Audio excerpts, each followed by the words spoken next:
ఆంధ్రప్రదేశ్ రాష్ట్రంలో 19 నెలల క్రితం నిత్యం వినిపించేటటువంటి బూతులు కొన్ని ఉండేవి. ఎల్ కొడుకులు, అలాగే నీ అమ్మ మొగుడు, ఇట్లాంటి బూతులన్నీ కూడా ఆల్మోస్ట్ ఆల్ 19 నెలల నుండి ఎవరం కూడా వింటలా.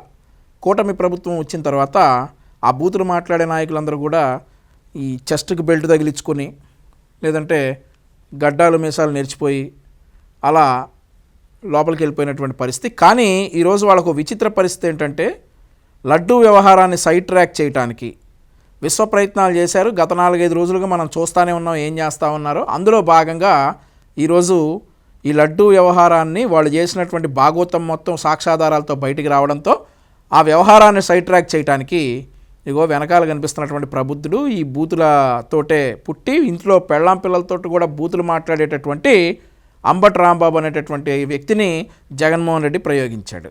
ఈరోజు రాష్ట్ర ముఖ్యమంత్రి గారిని ఉద్దేశించి విపరీత పదాజాలం వాడి మరొక్కసారి ఛీ అనిపించుకోన్నాడు. ఇతని పార్టీ అధికారిక భాష కదా అది, వాళ్ళు ఆ భాషలోనే మాట్లాడి మరొకసారి ప్రజలందరితోటి ఛీ అనిపించుకున్నాడు. ఒకసారి మాకు బాధగా ఉన్నప్పటికీ కూడా రాష్ట్ర ప్రజలకు ఇతని వ్యాఖ్యలు చేయటం వెనకాల ఉన్నటువంటి ఉద్దేశం ఏంటో ఒకసారి అందరూ అర్థం చేసుకుంటారని చెప్పేసి ఒకసారి ఇతను ముఖ్యమంత్రి గారిని ఉద్దేశించి ఏం మాట్లాడాడో ఒకసారి విందాం.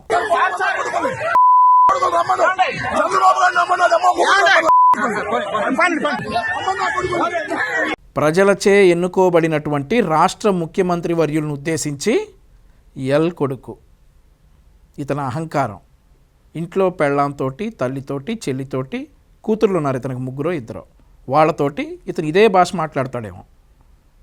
ఇదే భాష మాట్లాడి ఇదే సంస్కృతిలో పెరిగినటువంటి ఇతను చేసినటువంటి వ్యాఖ్యలు. చంద్రబాబు నాయుడు గారు రావాలా? చంద్రబాబు నాయుడు గారి భక్తులుగా మేమొస్తే తట్టుకోగలవా? మేమొస్తే తట్టుకోగలవా చంద్రబాబు నాయుడు గారి భక్తులుగా? మా బూట్లు సౌండ్కి గుండెపోటు వచ్చి చస్తావు మేమొస్తే. అలాంటిది నీకోసం చంద్రబాబు నాయుడు గారు రావాలా? ఎందుకంటా ఉన్నావు ఆ మాటలన్నీ చంద్రబాబు నాయుడు గారిని? ఇవన్నీ కూడా ఒక స్ట్రాటజీ ప్రకారం జగన్మోహన్ రెడ్డి లడ్డూ విషయాన్ని సైడ్ ట్రాక్ చేయడానికి, లడ్డూ విషయంలో ఈరోజు వాస్తవాలను మా ఆర్థిక శాఖ మంత్రులు పయ్యావుల కేశవ్ గారు ప్రెస్ మీట్లో సాక్ష్యాధారాలతో సహా ఈరోజు ప్రజల ముందుకు తీసుకెళ్తున్నటువంటి నేపథ్యంలో ఆ ప్రెస్ మీట్ని, ఈ వ్యవహారం మొత్తాన్ని సైడ్ ట్రాక్ చేయడానికి జగన్మోహన్ రెడ్డి అనేటటువంటి సైకో ఆడినటువంటి పన్నాగంలో భాగంగా ఈ అంబటి రాంబాబు వచ్చేసి ఇట్లాంటి వ్యాఖ్యలు రాష్ట్ర ముఖ్యమంత్రి వర్యుల మీద చేయటం. ఎందుకు రాంబాబు, ఎందుకంటా ఉన్నావు చంద్రబాబు నాయుడు గారు నా మాటలు? ఒక్క సంతకంతో 3,000 రూపాయలు ఉన్న పెన్షన్ 4,000 రూపాయలు చేసి ప్రజలను ఆదుకున్నందుక? ఆఖరితో అలమటిస్తున్నటువంటి ప్రజల కోసం అన్నా క్యాంటీన్లు మీరు రద్దు చేశారు, ఆయన ఓపెన్ చేసినందుక?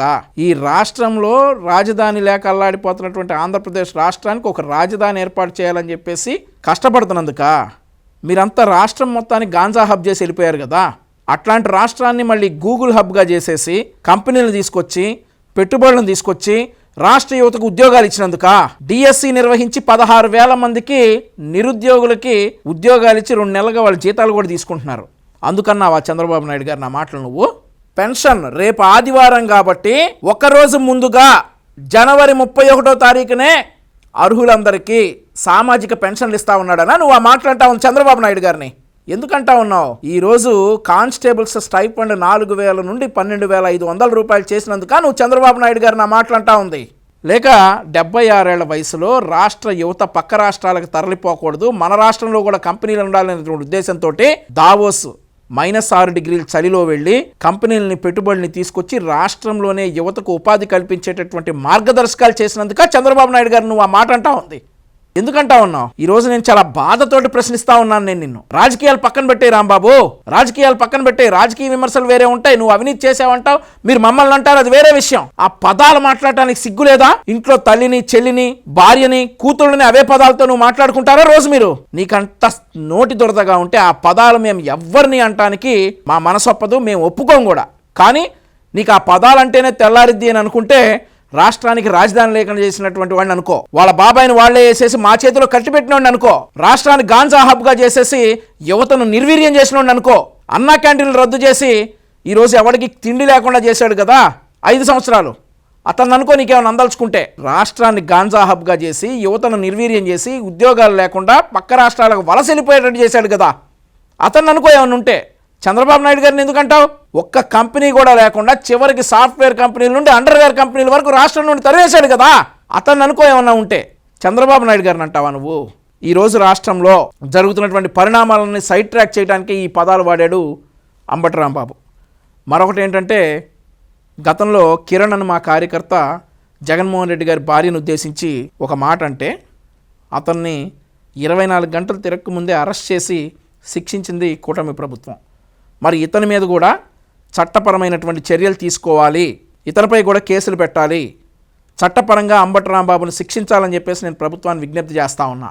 మరొకటి ఏంటంటే, ఈ విషయంపై అంబటి రాంబాబు జగన్మోహన్ రెడ్డి కోరుకుంటుంది ఏంటంటే, లా అండ్ ఆర్డర్ డిస్టర్బ్ అవ్వాలి. స్టేట్లో లా అండ్ ఆర్డర్ డిస్టర్బ్ అయితే లడ్డూ ఇష్యూ సైడ్ ట్రాక్ అయిపోతుంది, మనం చేసిన ఘనకార్యాలన్నీ కూడా పక్కగా పడిపోతాయని చెప్పేసేటటువంటి ఒక ఉద్దేశంతో అంబటి రాంబాబు జగన్మోహన్ రెడ్డి కలిసి తాడేపల్లి ప్యాలెస్ నుండి వచ్చినటువంటి స్క్రిప్ట్ తోటి ఆడినటువంటి డ్రామా ఇదంతా కూడా. మీరు ఇంకో విషయం గమనించాల్సింది ఏంటంటే, ఈ అంబటి రాంబాబుది ఫార్చ్యూనర్, కానీ ఇతని వాళ్ళు వచ్చింది ఇనోవాలో.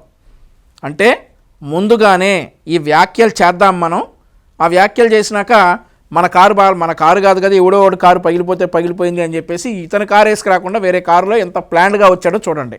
అంబటి రాంబాబు అనేటటువంటి వ్యక్తి ఇట్లాంటి పదాలు చేసినందుకు జీవితాంతం నువ్వు రిగ్రెట్ అయ్యేలాగా చేస్తాం, జీవితాంతం నువ్వు రిగ్రెట్ అయ్యేలాగా డెఫినెట్లీ చేస్తాం. మరొకటి ఏంటంటే, ఈరోజు కులాల కుంపట్లు పెట్టండి, మతాల కుంపట్లు పెట్టండి నిద్రపోనటువంటి జగన్మోహన్ రెడ్డి, ఆంధ్రప్రదేశ్ రాష్ట్ర ప్రజలందరూ కూడా అప్రమత్తంగా ఉన్నారు. నీ కులాల చిచ్చులు మతాల చిచ్చులు గతంలో పెట్టావు కదా, తునిలో ట్రైన్లు తగలబెట్టి. మొన్నేమో పాస్టర్ ప్రవీణ్ పగడాల గారి విషయంలో పెట్టడానికి ట్రై చేసావు కదా మతాల చిచ్చులు. అట్లాంటి పప్పులు ఆంధ్రప్రదేశ్ రాష్ట్రంలో ఉడకావు. నువ్వేం చేసినా నిజాలు ఎక్స్పోజ్ చేసి ప్రజల్లోకి చూపిస్తాం. అంబటి రాంబాబు కావచ్చు, జగన్మోహన్ రెడ్డి కావచ్చు, ఈరోజు మీరు చేసినటువంటి వ్యాఖ్యలు జీవితాంతం రిగ్రెట్ అయ్యేలా చేస్తామని చెప్పేసి తెలుగుదేశం పార్టీ కార్యకర్తగా హెచ్చరిస్తా ఉన్నా.